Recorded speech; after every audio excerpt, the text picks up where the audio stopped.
আপনারা কি লক্ষ্মীপুরে বিশ্ববিদ্যালয় দেখতে চান? মেডিকেল কলেজ দেখতে চান? রেল লাইন যুক্ত দেখতে চান? নৌবন্দর দেখতে চান? আপনারা বিজ্ঞান প্রযুক্তি বিশ্ববিদ্যালয় দেখতে চান? ক্যান্সার হসপিটাল দেখতে চান? আপনারা কি লক্ষ্মীপুরকে সন্ত্রাস মুক্ত দেখতে চান? মাদক মুক্ত দেখতে চান?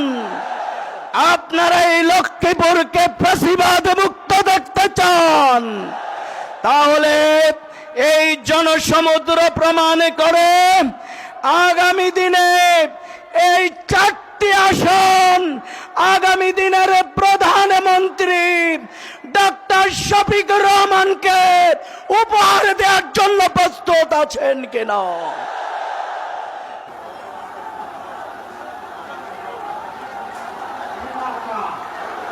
কি মার্কা?